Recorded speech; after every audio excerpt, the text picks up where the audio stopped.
Bangladesh Syria এরপর ইতিহাস সাক্ষী স্বৈরশাসকদের পরিণতি কখনোই শুভ হয় না।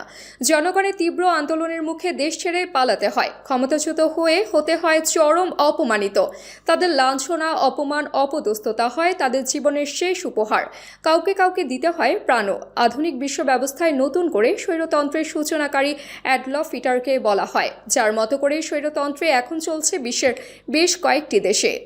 সম্প্রতি কয়েকটি দেশে স্বৈরশাসনের পতনের পর বিশ্বব্যাপী নতুন করে আলোচনা চলছে শ্রীলঙ্কা, বাংলাদেশ, সিরিয়ার পর কোন দেশ এমন ঘটনার সাক্ষী হবে। রোববার স্বৈরশাসন পতনের এক ইতিহাসের সাক্ষী হল বিশ্ব। বিদ্রোহীদের তোপের মুখে সিরিয়া ছেড়ে পালান দেশটির ক্ষমতাচ্যুত প্রেসিডেন্ট বাশার আল আসাদ। 2 যুগ ধরে সিরিয়া শাসন করেছেন তিনি। বিশ্বে একই রকম ঘটনার সাক্ষী হয়েছে গত 5 আগস্টে। বাংলাদেশের ছাত্র জনতার আন্দোলনের মুখে গণভবন ছেড়ে ভারতে পালিয়ে যান ক্ষমতাচ্যুত প্রধানমন্ত্রী শেখ হাসিনা।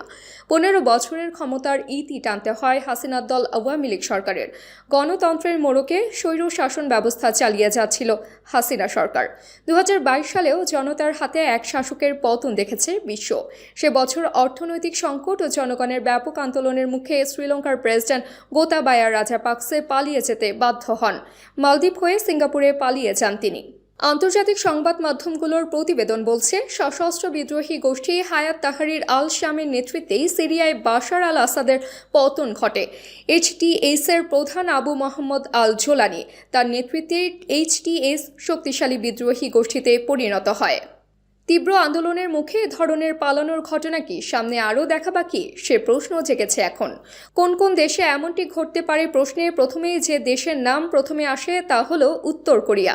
কিম জং উনের একনায়কতন্ত্র চলছে দেশটিতে। শাসক পরিবারের বিরুদ্ধে যে কোনো ধরনের বিরোধিতা কঠোর হাতে দমন করেন দেশটির প্রেসিডেন্ট। জনগণের মত প্রকাশের স্বাধীনতা নেই বললেই চলে। এই তালিকায় রয়েছে সবচেয়ে বৃহৎ দেশ রাশিয়া। ভ্লাদিমির পুতিন দীর্ঘদিন ধরে রাশিয়ার ক্ষমতায় রয়েছেন। দেশটির শাসন ব্যবস্থা অনেকটা স্বৈরতান্ত্রিক রূপ নিয়েছে বলে খবর। বিরোধী রাজনৈতিক দল এবং সংবাদ মাধ্যমের ওপর কঠোর নিয়ন্ত্রণ আরোপ করে আসছে রাশিয়া।